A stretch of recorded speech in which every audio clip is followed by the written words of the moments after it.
Come in, Southern California. This is Radio Free Los Angeles. Do you copy?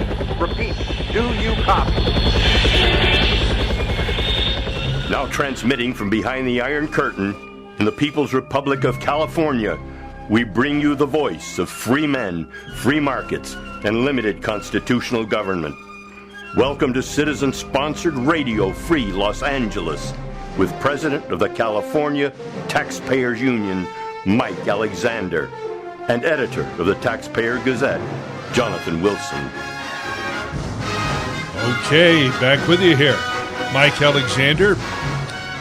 Jonathan Wilson was usually with us tonight, but he's taken the night off. You know, these are the opportunities that we have during the holidays, but I do have a special co-host with me here tonight. You've heard him before in his second appearance on Radio Free Los Angeles. We have young Matthew Alexander, my grandson. How are you tonight, Matthew? Good. All right, great. Are you happy to be here again? Yeah. All right. You know what is coming up tomorrow night? It's New Year's Eve. Yeah, you got it. Good. And then the day after that is New Year's, right? Mm-hmm. So I want you to wish everybody a Happy New Year's. Can you say Happy New Year's, everyone? Happy New Year's, everyone. Okay, great. Now, you sit over there, you have a good time, and when I want you to say something, then you can say something. Otherwise, you got to be professional here, learn the radio business, and not jump in unless you're asked to, okay? Uh-huh. All right, buddy. Okay, that's my buddy Matthew. He goes everywhere with me, especially during the holidays, and I take this point of privilege as the host to bring him in here.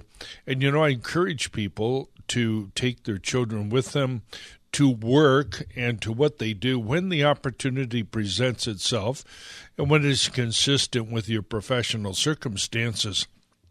I was chatting with Kathleen Wells, who, as you know, is the host of the show just before me, and we were talking about how it is that a lot of children never have an opportunity to learn about what their parents do, and they don't see the connection between the work and the money, not because they're morally degenerate or ungrateful or anything, but we very often don't give our children the opportunity to see what it is that we do and why we do it, and to give them an opportunity to understand just exactly how hard work really is and what it takes to put food on the table. And if you don't gain an early appreciation of that, then you will fall prey to government thinking that the wealth is just out there, that it just happens, and that maybe you got your unfair share of it, despite all of your efforts. So it's good to have my youngsters with me, and I'll do that as they come. I did the same thing with their dads early on. In any event, if you'd like to be part of the show, and I hope you do, please call 866-870-5752. Last week's show on Sunday night was fun, but was a little light out there because people are spending time with their family, not too much on the radio. And tonight, Sunday, I decided rather than replay something, I'd spend some time with you, and we can maybe talk about the year past, the year in review, and most importantly, the year that's coming up, which is going to be a very, very eventful year for both national and local reasons. So by all means, call in, be part of the show, and remember that this is citizen-sponsored radio. We depend upon your generosity to help keep the show on the air. We want to thank everyone who's contributed over the past year, and so many people are contributing right now. We really appreciate it, and that has a real impact on what we're doing here. And to support the show and become part of it and get our notices and so forth, we encourage you to go to radiofreelosangeles.net. Again, radiofreelosangeles.net. And enroll there, become part of the show, and you're really going to want to be part of what we're doing in the coming year, because we're going to be doing so much in the area, particularly of school choice. And that's why the other name of this program is Radio Free Los Angeles, the voice of choice in education. You know, this past week, I was reading an article by my good friend Larry Sand, who was talking about some of the latest outrages in the public school system. And if you want any kind of motivation for or justification, vindication of your views about these things, all you have to do is to listen up to this. It will, I guarantee you, it will outrage you.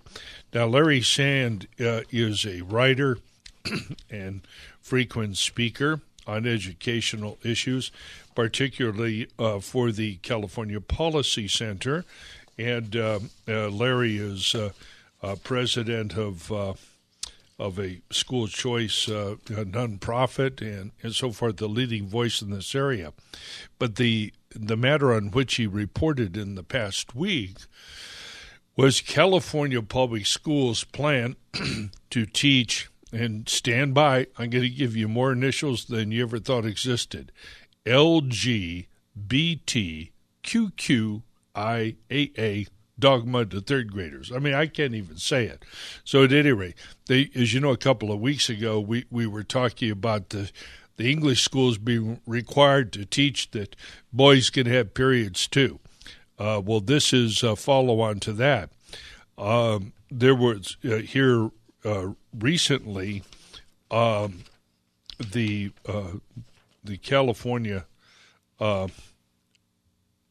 state legislature has introduced a law, and there's going to be some more textbooks coming out on it. But in 2016, AB 329 became law, and as Larry Sand reports, it modified the state's sexual education curriculum to include LGBTQ health issues.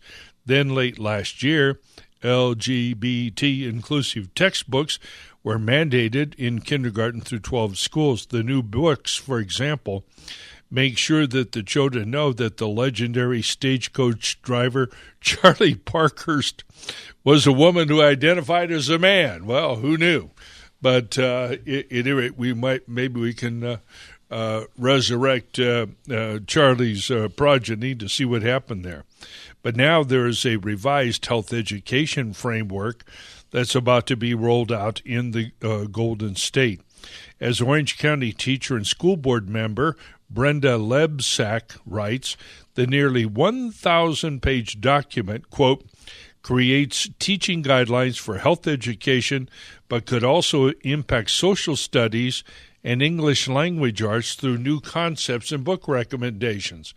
And as Lebsack continues, and this reported by Larry Sand, quote, in Chapter 3, line 1847, the draft recommends the book, Who Are You?, for pre-K through third graders as a quote-unquote guide to develop their gender identity. Hey, Matthew, real quick question. Are you a boy or girl? Boy. Yeah, you're right about that. Okay. Is this microphone on? Okay, good. Yeah. Do you want to say that again? Are you a boy or girl? Boy. There, you're right about that. This book introduces young children to the idea that gender is a spectrum. This means that genders are unlimited and ever-expanding rather than confined to two biological genders.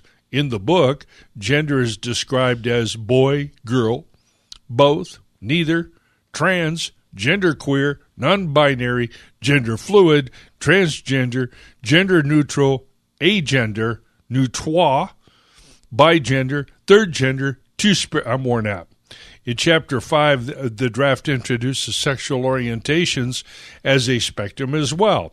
So LGBTQ plus is defined as an ever-changing spectrum with expanding concepts to include queer, questioning, intersex, asexual, allies, and alternative identities. And in parentheses, we have LGBTQIAA. Other sexual orientations also include pansexual and polysexual. So, I mean, I'm just afraid to ask, what all these different things really mean. But in any event, they are about to introduce this into schools, and they're going to, they're looking for input from parents. And Larry Sand and others suggest that you contact the State Department of Education, but you have to do so before January 11th. Well, Larry, I agree with you. Larry's wonderful, but as a matter of fact, all of this input will come to nothing. There's nothing that we can do or can do to solve this problem if the protests of parents haven't been particularly efficacious, effective. Up to this point, I cannot imagine that they're going to be effective in the future. This is why increasingly those of us who have been dealing with these issues over these many years, we now know that there is no substitute but to take our children back and to take our money back. And that's why we support school choice here in California, and that's why I believe that the parents of this state are going to be effective in this regard. These are the people we're depending upon, not only to take our children back, but to take our future back, to take our freedom back. And I submit to you that we cannot, those of us who are movement conservatives and passionate about the Constitution and our liberties, we cannot for a moment pretend that we can take back our country if we do not first take back our children and claim our right, our primary right as parents, to educate our children, and in many cases our grandchildren. This is what we do. Families need to take charge of the education of the children and to teach them the values that we regard as important, and to teach them what we believe the truth to be about human sexuality, and not leave this up to a bunch of ideologues and people with a very, very narrow agenda. It is outrageous that these people should be allowed unrestricted access to the classroom, and somehow it's up to us to beg the legislature not to do things to our children when they've done so many things before. Nothing is going to work with these people, and if you think that your protest can't or will be heard at the public schools, then I'd love to hear from you. And our number here is 866-870-5752. The lines are wide open. We'd love to hear about any of your experiences with sex ed in the schools, particularly at the lower grades. I mean, I cannot imagine that my grandson, who's sitting here, who is in the second grade, I cannot imagine that he somehow would be exposed to all of this nonsense at these schools. But imagine how different the conversation would be at these schools if you had the ability to take your children elsewhere. Those who are advocating these outrageous so-called sex education programs and the gender bending, these people would be very reluctant to pursue these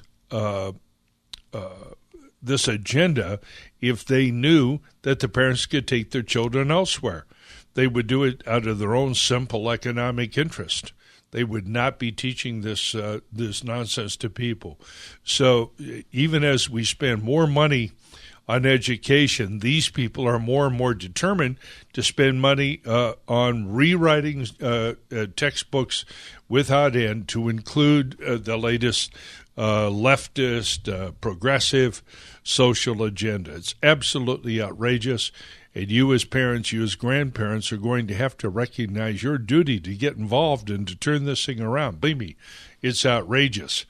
The public schools, as you know, as we've been talking about here over the last several weeks, for fiscal year 18-19, the average per pupil expenditure will be $16,085 per student. Believe it or not, $16,085. That'll go a long ways toward acquiring a first-class prep school education at some of the best schools here in Los Angeles, except for the most exclusive ones.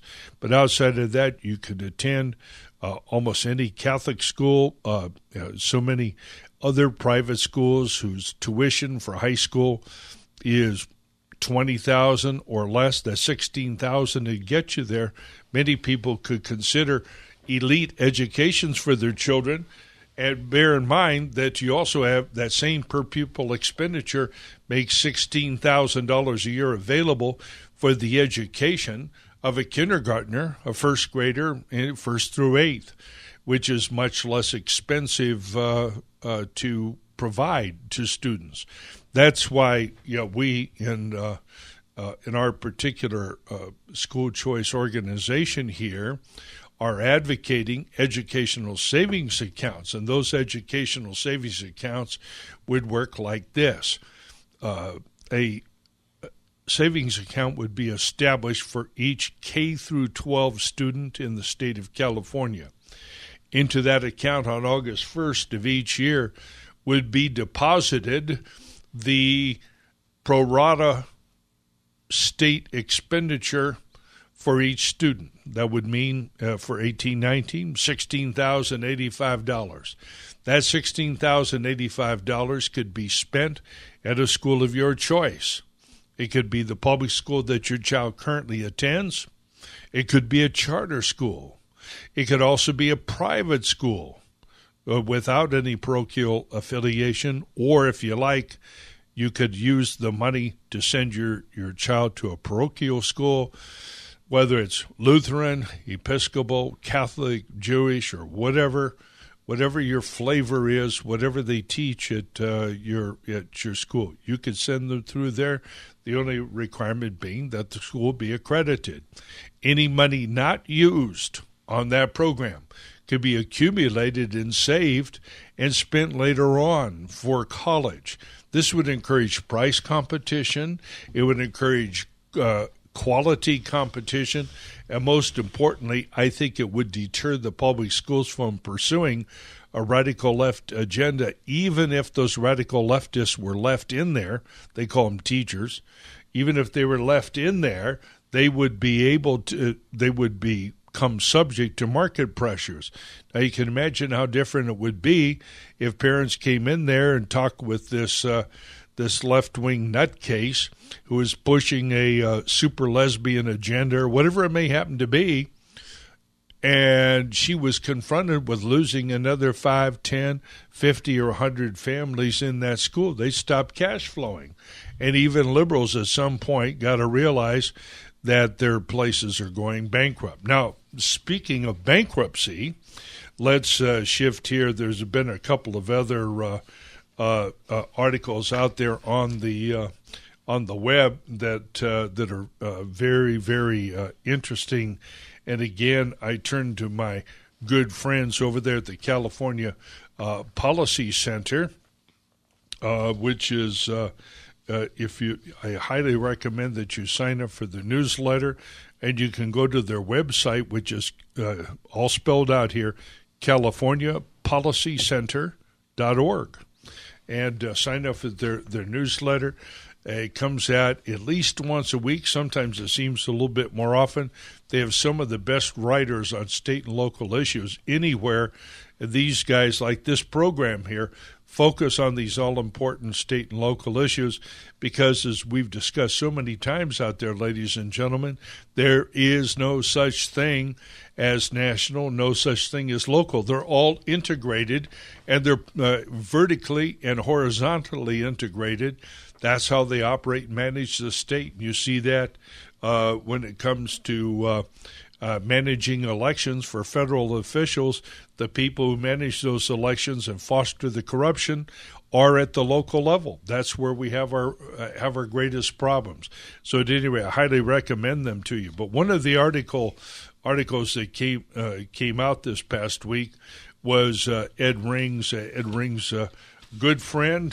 We've chatted and collaborated, I say collaborate, communicated on important issues many times. And as you know, here on this show, we have talked almost ad nauseum about the California pension crisis. And now, as we watch the a huge potential stock market adjustment in the offing with the loss of several thousand points here coming up in December, we can see that the state of California's pension plans are going to have a lot of problems. Remember, as we've mentioned here on this program so many times, the cities and CalPERS and the other pension plans that are out there operating have set their premiums based upon an expectation that their investments are going to return at least 7% each year. Now, to the extent that you have to do that, 7%, that means that the marketplace, the stock market and the indexes would have to double every 10 years. Well, when you look at these pension plans right now that are funded at 71%, and that's just based upon their phony numbers, 71% at the end of a bull market, what may be the end of a bull market, you can see that where they're starting out right now, these assets are going to decline in value, and the pension crisis is going to grow worse and worse and worse. And at the same time, the cities, counties, and other municipal entities are going to be looking at even larger catch-up contributions, and they're just not going to make it, are they? And isn't it remarkable that as much as we've spoken here on this program, and we're coming up on our first anniversary, isn't it remarkable that in this 1 year, we have yet to have anybody, any elected official, anybody knowledgeable within the pension plans, anybody from CalPERS, anybody Republican, Democrat, or otherwise, call up here and walk us through it and tell us that everything's going to be okay, that it's all going to work out. Because unfortunately, boys and girls, and LGBTQIAA, everybody else in between, this just is not going to happen. And they sit out there and they say nothing, hoping that this whole thing will bypass them, that they'll leave office, that they'll be able to retire and go to Idaho or some other low-tax or no-tax state and stick you with the problem and stick you with the bill. And at the federal level, of course, we're doing the same darn thing. We're passing budgets, so-called, that are hugely underfunded, and we've driven up the our fiscal deficit just in this past year over $1 trillion. Well, that music that you hear means that it's our break at the bottom of the hour is coming up. This is Mike Alexander, Radio Free Los Angeles, with my co-host, Matthew Alexander, and we will be back with you here after our break, and we hope that you'll be part of the program.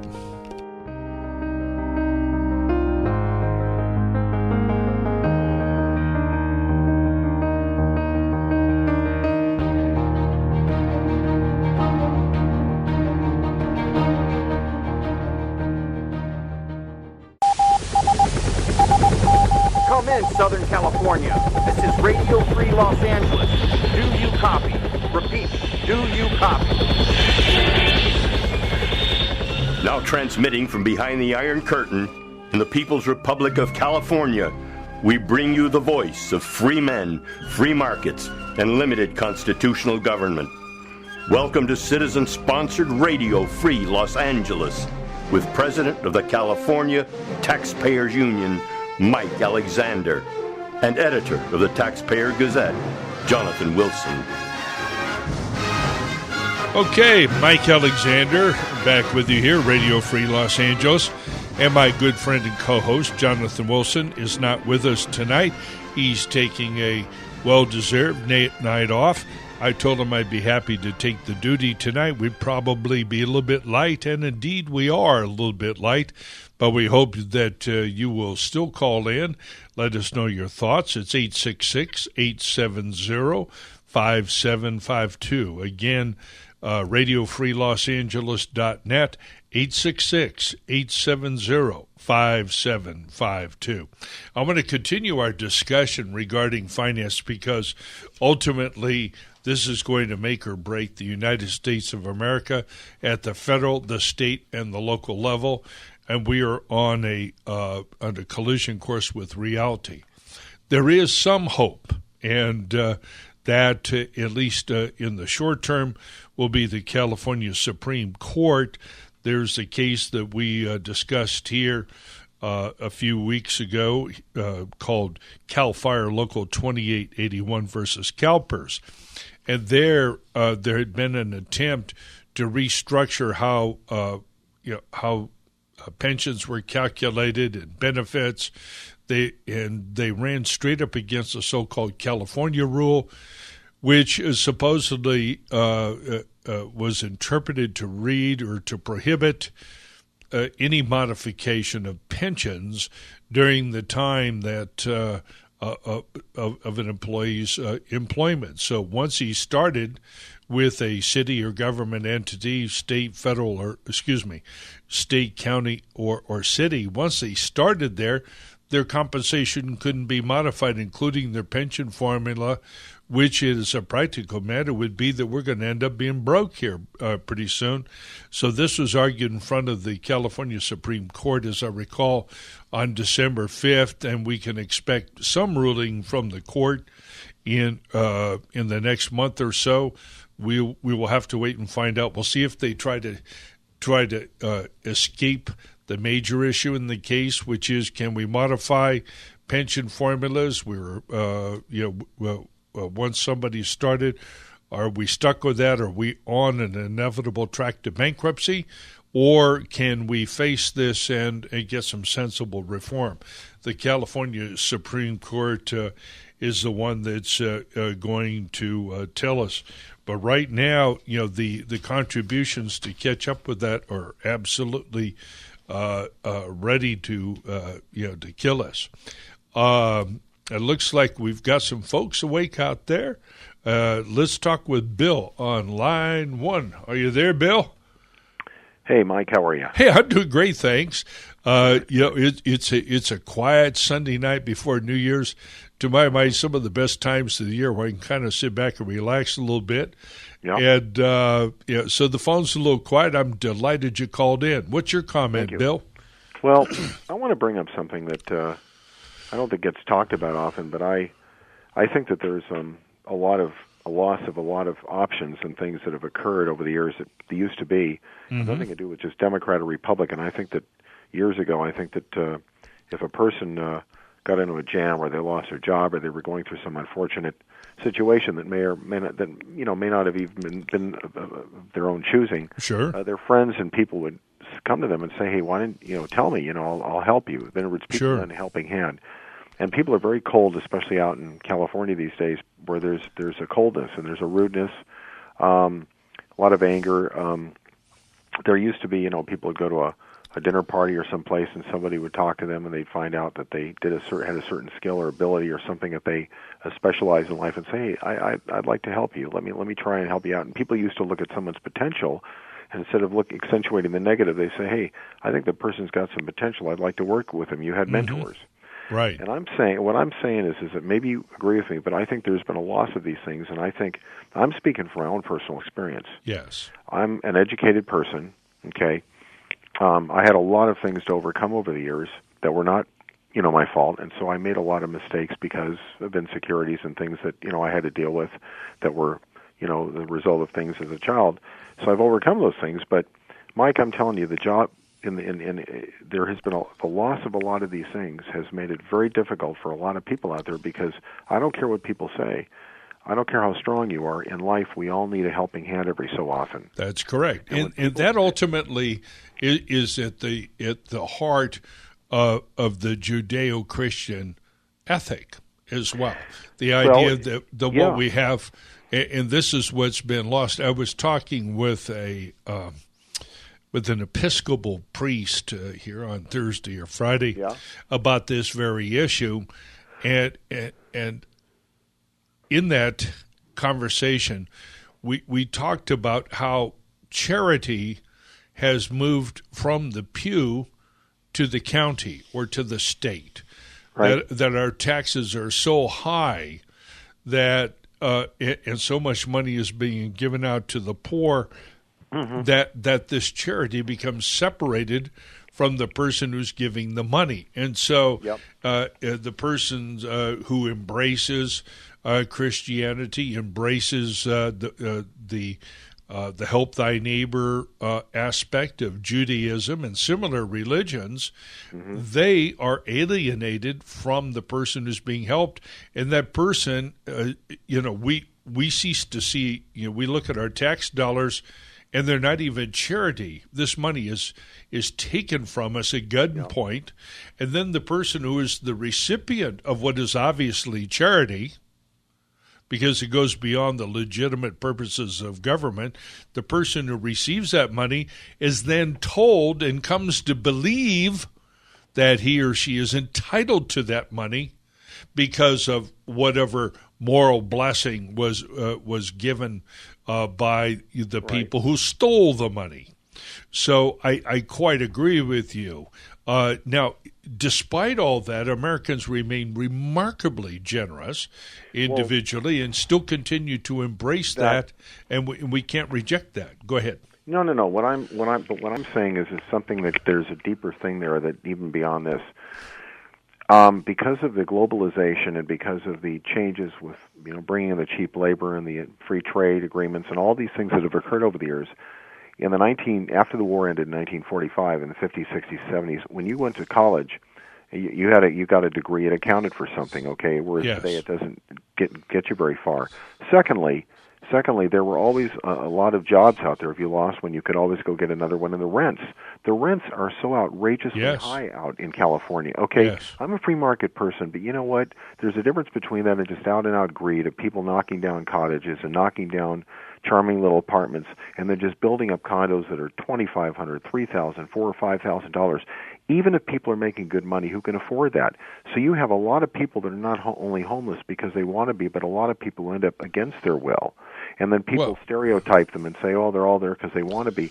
And what I'm saying is that... No, I don't believe that. I believe that many people end up in difficult circumstances for reasons... I know you don't believe that. Yeah. No, I know you don't believe that. No, but I'm just saying that what I see out there, there's an ugly attitude, and there's a loss of friendliness, and I'm not making this stuff up. I see it, and without these things, our society is not going to survive because people go through a jam in life, and sometimes what they need is just some help and not a guilt trip that people lay on them and stuff like that. That's right. And the problem is, Mike, when the rents are so outrageously high, and when you drive entrepreneurs out and you take away options from people, how are people supposed to survive? Whereas once they had a lot of things available to them that helped them get over the hump. Sure, including help from their family and their friends. Right. Well, we can make it impossible. For example, we have so-called health laws that are supposed to protect people that require supermarkets to throw perfectly good food into the trash. Yeah, I agree. Yeah, because it's gone. So it's government, a bunch of political pukes that want to hijack everything in life, every relationship, and make you come to them. So no matter what it is that is going to happen, they want it to come from them so that they are perceived as the great guy in the room. And one of the things that galls me, I spent a lot of time in politics, but you go to these places and the people who are hosting the event never fail but say, well, we have very distinguished guests, and they're all a bunch of politicians, right? Yes, well, the people that ought to be stood up and recognized is the poor taxpayer who said, yeah, and you made all this possible. You politicians sit down, shut up. All you taxpayers, stand up, give yourself a hand. You people are the ones that make it happen in our society. And we have to get rid of this Leviathan state that has hijacked everything from charity to religion to charitable impulse, housing. They've complicated everything. There's nothing that they haven't screwed up. And when we look at it, no matter what the problem is, I can, just like name that song, I can connect it to government people in 2 notes, bar none. But one last point. Yes. Years ago, housing was affordable. People could buy a single tract home out here. Okay? Yes. And secondly, rents. Here's something else too. You used to have. I know some housing agencies that were very, very good. That were then the original owner. One was called Alternative Living for the Aged. They matched you up with a senior citizen. So right. The woman Janet, who had run it, I think retired or whatever, died. And then what happened is it was taken over by a company, a big corporation, and then they made it so impersonal and bureaucratic that when you would call, you couldn't get a live person except a automated voicemail system. Okay. Right. Then UCLA Housing Division had a database, and they stopped that. Okay. And then you used to have agencies where you would go in there. They would do a little talk to you, and then they'd match you up with somebody, and you have a good roommate. Nowadays, the problem is if people are rooming with somebody, you don't know if you're getting somebody that's off the beam mentally. And the other thing too is you used to have. That's just if you get married. Well, no, that's true. But I'm saying, but you used to have roommates years ago where somebody was mentally stable, but there's been a lot of issues, drugs, and all kinds of problems. But on a final point, you also used to have, room and board in exchange, reduced rent, or you'd have bachelors, singles, guest houses. You had a lot of availabilities. There used to be a publication called The Recycler, and you could find things like that in there. Or you'd go to a local. And I'm saying that the loss of a lot of these things, along with the loss of the jobs and so many other things, Mike, has really made it difficult for people. I'm talking about including intelligent, educated people who are self-motivated. But the problem is when those things are stripped away, it almost makes it impossible for them to find anything. Indeed. Bill, you've made some excellent points. Good. And I want to thank you so much for participating in the program. Glad to. Appreciate your listenership. Look forward to hearing you again. Happy New Year to you. You're welcome. Happy New Year. Bye-bye. Next is Carlos from Carson. How are you, Carlos? Good to hear from you again. How's everything? Everything's going well here, trying to weather the cold weather. Happy New Year and Merry Christmas. Happy New Year to everybody out there. Back to you. Yeah. But you know what? I'm still I'm pondering about this whole Russiagate. Whenever I see a campaign, a very concentrated campaign to demonize some political figure or some political figure like Trump, yes, and connect them with something like Russiagate, historically, I tend to believe that there's something else, another agenda that's coming through, like a Georgia. Well, Carlos, you're exactly right. Yeah, and here's my message to Mueller and the rest of those people back there, the Washington Post, and every one of these lowlifes that call themselves the major media. They have spent the last 2 years now allowing the impression to grow that somehow, some way, Donald Trump was playing footsie with the Russians, and as a result of whatever that interaction was, he managed to steal the presidency. Well, if he did, then he's a traitor, and we should have been rid of this guy 2 years ago. Should have taken about 1 or 2 months since the intelligence services were on it before he was even elected. It doesn't take 2 years to root out and get rid of a traitor. And they haven't. Now, if he's not a traitor, then you need to tell us that as well. And today, Rudy Giuliani was out there telling Mueller to put up or shut up. And I'll say the same thing to Mueller. No matter what it is, these people have dragged our Constitution and our republic and our public discourse through the mill over the last 2 years. Now, I don't happen to believe that any of this is true. I don't think there's a shred of truth. But if there is, I hope you would agree with me, Carlos, that Mueller and the rest of these people should have gotten out there with it a long time ago. And if this guy's guilty of anything like this, he should be gone. Should he not? Well, I think they're dragging it out because they're hoping that the public and the politicians will forget about Hillary's emails. Oh, yeah. I think are probably part of the meat behind this. Okay? That's right. They're thinking about Hillary. They don't want an investigation into her foundations, but also I've read some very disturbing columns out there that some of these emails may contain allusions to spirit cooking, which is a satanic ritual. Right. We got some various things hiding behind here. Right. And I think Hillary very cleverly turned the tables on Trump and is trying to obfuscate the whole situation and deflect attention from the whole shenanigans. And I don't doubt it. My only question is, basically, is where the hell are the Republicans? Right? Once again, if any of these people are guilty of any of these things, it's got to be up to more than one guy. We can't turn a whole country over to two guys, Mueller and Trump, right? And somehow they're supposed to fight it out between them as to what the direction of our country is supposed to be, with the media in there siding with Mueller. Our representatives are paid to represent us, to get involved in these discussions, and right now Trump is carrying the entire burden out there. So many of these issues, and so much of the economy, and bearing almost the entire burden on immigration and so forth. These guys all demand the power. Then they don't want to represent us. They don't want to get involved. They're afraid the media will get down on them. Well, you need to stand up and be counted. You're on the radio being counted. I'm on the radio with you being counted. What the hell's wrong with these people? They draw down good money. What I believe is that a lot of these Republicans also, they know that Hillary has a lot of very heavy, very powerful supporters. Yes. The Saudi royal family and all these, some of these countries, part of the military-industrial complex, that made tremendous donations. So they don't want to. The Republicans, a lot of them don't want to alienate themselves. No. And ostracize themselves from these powerful forces.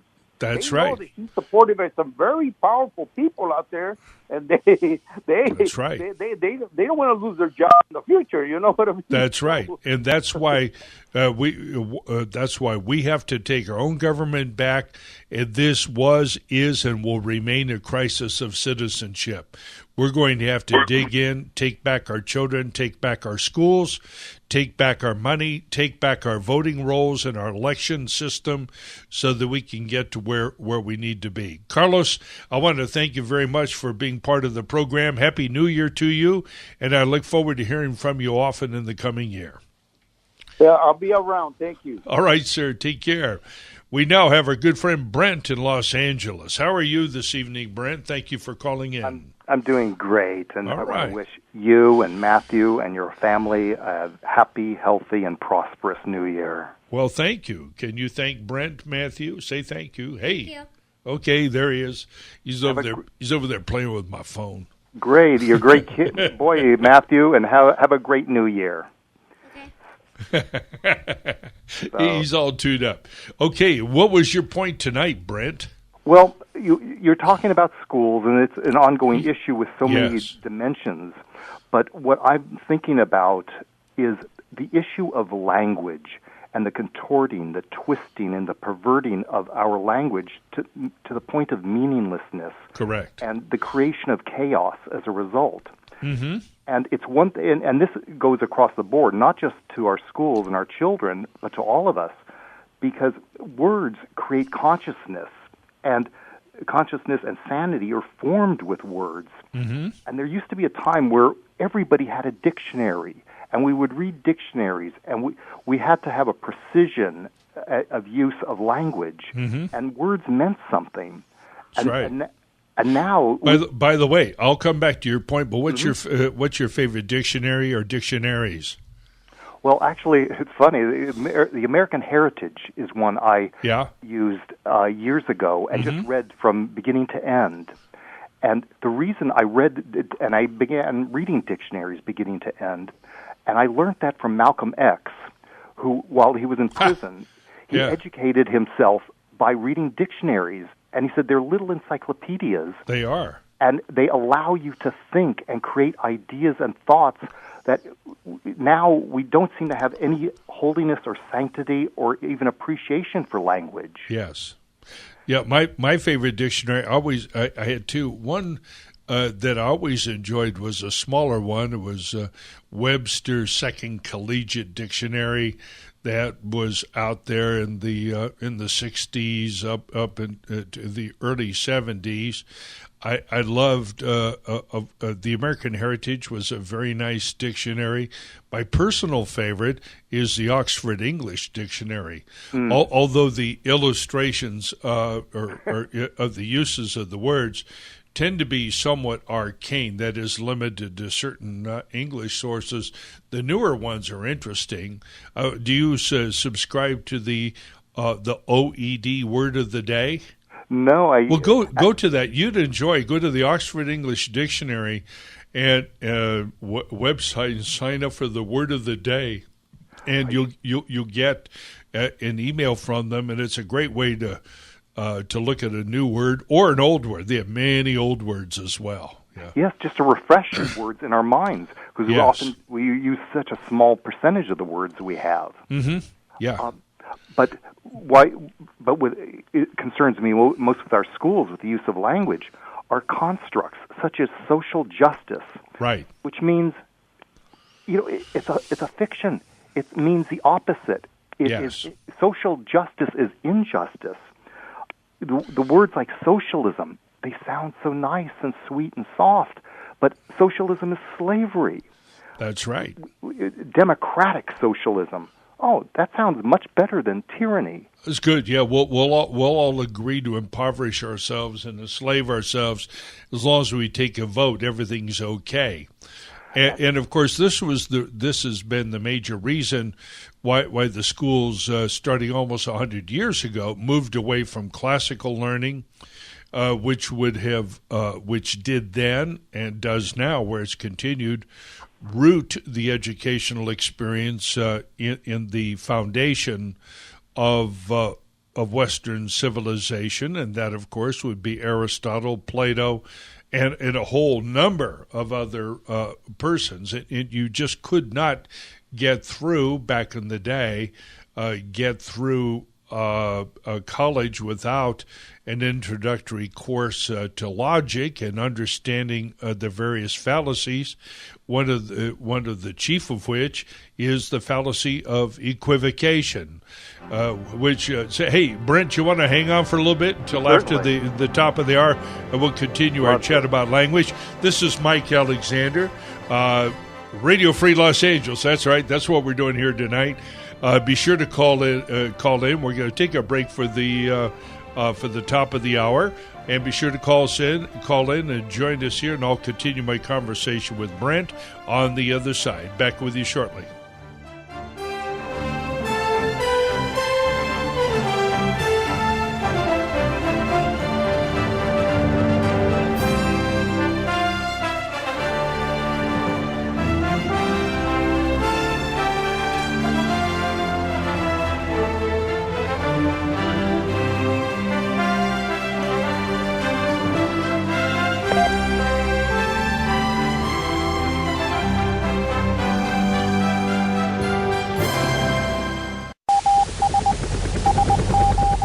Southern California. This is Radio Free Los Angeles. Do you copy? Repeat, do you copy? Now transmitting from behind the Iron Curtain in the People's Republic of California, we bring you the voice of free men, free markets, and limited constitutional government. Welcome to citizen-sponsored Radio Free Los Angeles with President of the California Taxpayers Union, Mike Alexander, and editor of the Taxpayer Gazette, Jonathan Wilson. Okay, Mike Alexander here. Radio Free Los Angeles. Join us. Be part of the program here at 866-870-5752. Remember, this is citizen-sponsored Freedom Radio here.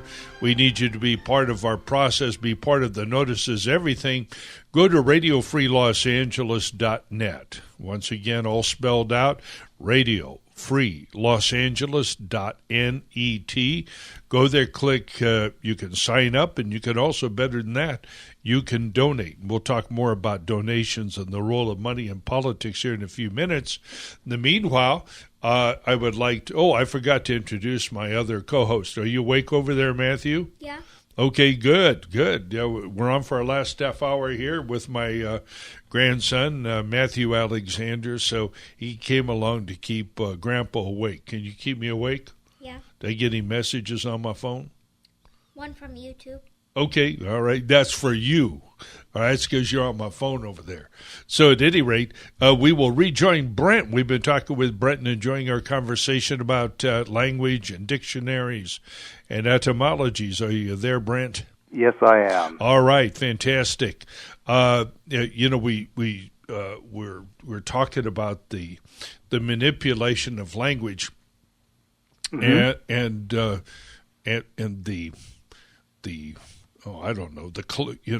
Alan Bloom talked about this, the closing of the American mind, but Plato in particular was preoccupied with these dialogues, and he encountered many, some of whom he referred to as sophomores, which in Greek means wise fools, and he wrote in particular about how deceptive their use of language was. And using language not to reveal truth, which is its true role in philosophy and in politics and in the best sense of the word, not to reveal the truth, but to disguise it and to communicate falsities. But of course, one of the great crises of modern times is, in fact, a philosophical crisis, and that is the fallacy or the heresy, in many cases, of relativism.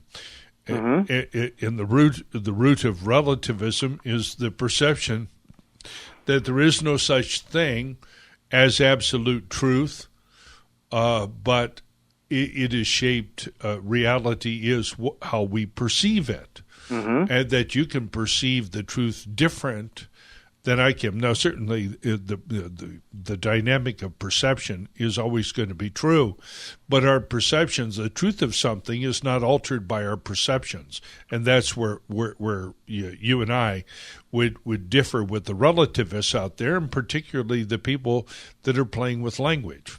Yes, it's funny that you go so far back to the sophists, but we could go back all the way to Nimrod, who we're taught in the Bible was a hunter, and a hunter of men.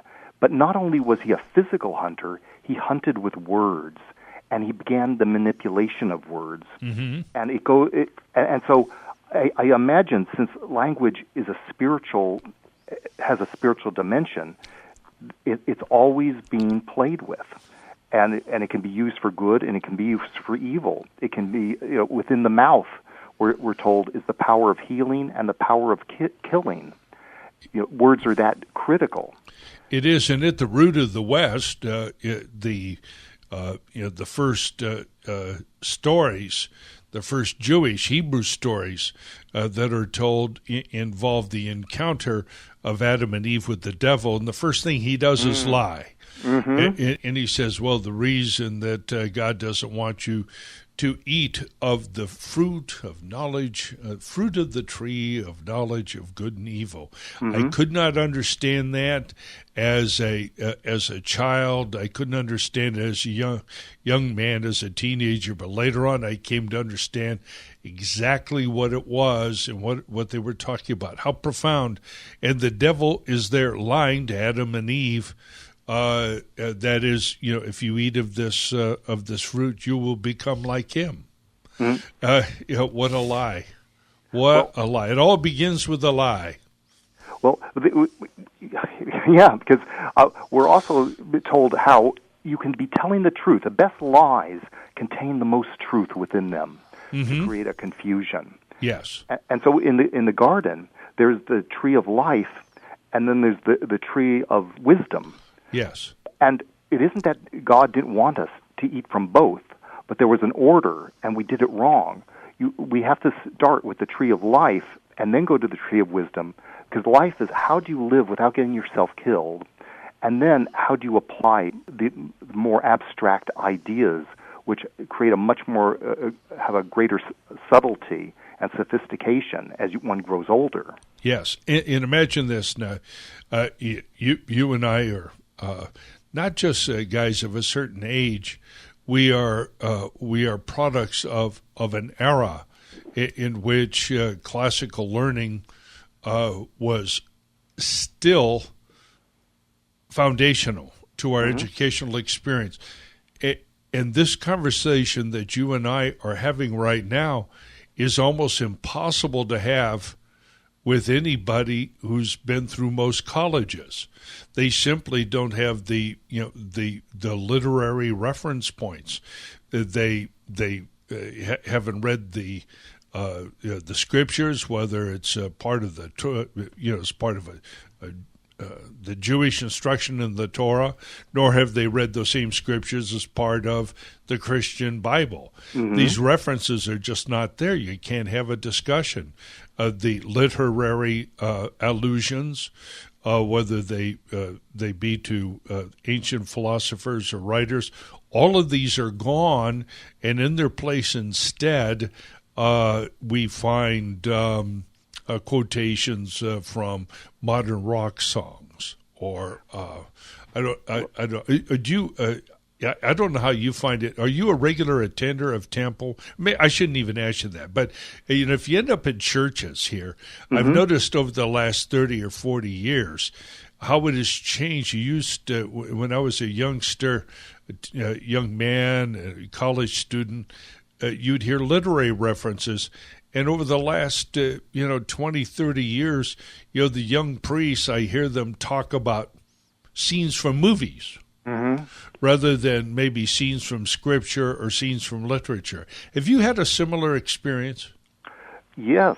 I mean, all the great literature always had the greatest theology entwined in it as well. If you go to Shakespeare, if you're going to Mark Twain, it's a...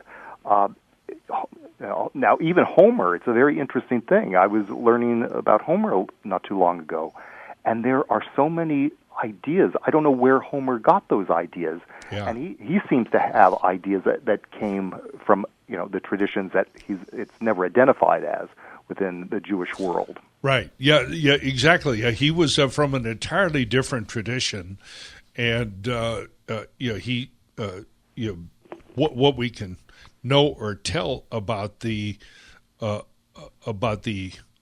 Aeneid, about the Iliad and the Odyssey. What we can tell about it is mostly that it came down through a long oral tradition that resulted in the preservation of these stories. And those stories themselves may have been hundreds of years old at the time that we come across them. And they seem to be documented, and they come across a number of versions. But you're quite correct, of course, that in the Greek tradition, they find no root, but the concepts of good and evil, the positing of a single God, the possibility of the Logos, Logos, as being the supreme deity, that part seems to prepare the Greeks for the message of the Old Testament and later of the New Testament. So they were ready for it. Well, it goes to show that these were thinking people, which goes back to my idea and my fear for our schools. We grew up in a time where schools were a place of education, and you wanted to be exposed, and they wanted to expose you to all the great knowledge of the world, no matter what you're brought up as. Yes. And so everybody, should learn all religions. And I think, unfortunately, in today's world, we need to start reading the Quran, because not only do you have to read other people's perspectives to see what's there, but to see, what have we not been told? Thank you. Are there dangers that are in our face, but we're not allowed to even look at it? It's funny that you would mention that because over the last couple of months, actually the last couple of years, I've been reading more deeply about the problem of Islam, and Islam has been around for a long time, and we've had problems with them since the 7th century. Been very aggressive, and so many of the problems that we encounter are rooted in their holy scriptures. We're invited to understand them, but the problem is that even if the Muslims that we encounter reject that part of the scriptures, there's there are tens of thousands, hundreds of thousands, even millions of other persons who do not reject those parts of their scriptures, embrace them, and are willing to engage in unending jihad against the West and against the infidel. And if you don't read that stuff, you're going to be inclined to believe that Islam is the religion of peace across the board, and that'll get you killed. And also, since we're talking of language, there's a word in Islam, taqiyya, which is lying, which is sanctioned, religiously sanctioned, in order to engage in the conquest of the infidel. Yes. And so we are in an age where in America, our twisting of language is as the concept of taqiyya. We, at our universities and our schools, rather than being places of education, they're governmental institutions of propaganda and indoctrination. Exactly, and this is this is really an important dialogue that we're having right now, Brent, because if you abandon Western philosophy and the idea of objectivity, in the root of it is the principle of almost a non-contradiction, shall we say, and that is a thing cannot be and not be at the same time in the same place and under the same circumstances. Period. This is primary to West Matthew. Okay, this is primary to Western philosophy and to Western logic, objectivity, and yet when you look at the Holy Quran, Allah can will it otherwise. That it can be one way today, and it could be another way tomorrow. Something that could never be in the Western tradition, and it could never be in the Judeo-Christian tradition, because in our belief, God is one, He is true, He is constant, and if He created nature, it would be against His own nature to stand in opposition to that which He set in motion. So He, in this blending of faith and reason, of fides et ratio, which Ratzinger, Benedict XVI, wrote so much about, this lies at the very core of Western civilization and makes science possible, and on the other hand, makes real science relatively difficult, if not impossible, in the world of Islam. Exactly. Yeah. Because they have no possibility of contradiction. And we know that there's some things that God simply can't do. And for example, we look at God and Moses and Isaac, right? Abraham and Isaac. Abraham and Isaac, and we're sitting there reading the story as youngsters. Say, well, God could not possibly want the death of this innocent child. Sure enough, He didn't. And that was the truth. That was the truth. He didn't want the death, but he wanted to know that Abraham would have that faith in him to recognize God would never have him do anything that's wrong. Yes, exactly. And that kind of thing is finds its polar opposite in Islam, in the concept of jihad, which condones and often advocates the extermination of innocents. We can't operate that way.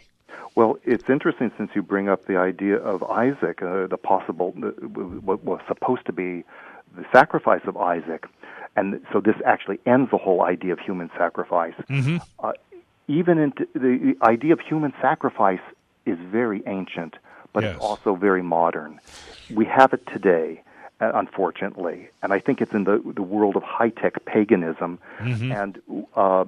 and something called abortion. Yes. Where this is human sacrifice. It's simply late-term infanticide, and only a person with a God-centeredness can say such a thing, because otherwise all we are is animals. Right. And just in the same way that we can kill animals at will, we should be able to kill humans at will. Right. And in a world without true faith, or put it this way, true faith demands reason. Yes. And that's why God gave us a mind. And That's God right. never wanted us to be automatons and robots and just follow blindly His teachings. They have to be learnt and understood, and the subtleties and the sophistication. And that only takes, you can't be a stupid religious person. No, that's right.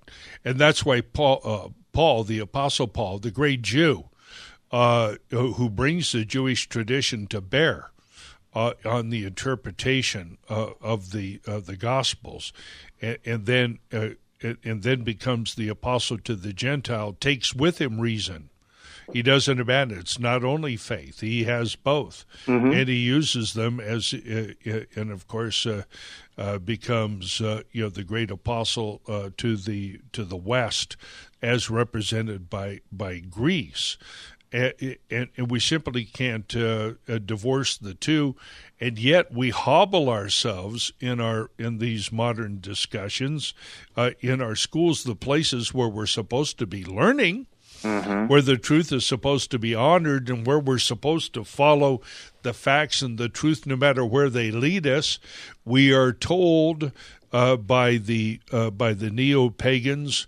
And the Western Islamists that that we must simply believe, and and this puts these people really vulnerable to the illusions and the fallacies of Islam, and we're at a very dangerous place. This is one of the reasons why I think they side with Islam, because it is profoundly anti-Jewish and anti-Christian. It opposes the Judeo-Christian philosophy, mm-hmm. and it opposes the traditions of the West. And so the progressives and the liberals, the new tyrants, find common cause with the Islamic. But I think without understanding that sooner or later that's going to bite them. Yes. I mean, isn't that curious that Islam and Nazism have so much in common? Yes. And that the progressive movement that professes to have a problem with anti-Semitism or bigotry or racism are in league with the greatest bigots and racists and murderers in history. Yeah, you and I have talked about this a couple times before, but I've never seen anything so remarkable as the change, particularly in the Democrat Party, which used to be so heavily Jewish in sentiment. Still is. And yet now it's so many of them are so markedly anti-Israel, anti-religion, which is the total opposite of being truly Jewish. They're anti-religions, and they're particularly and they seem to have abandoned blacks as well, traded them in for Latinos, politically speaking, for Latinos and Muslims. I find it very curious, astonishing, really.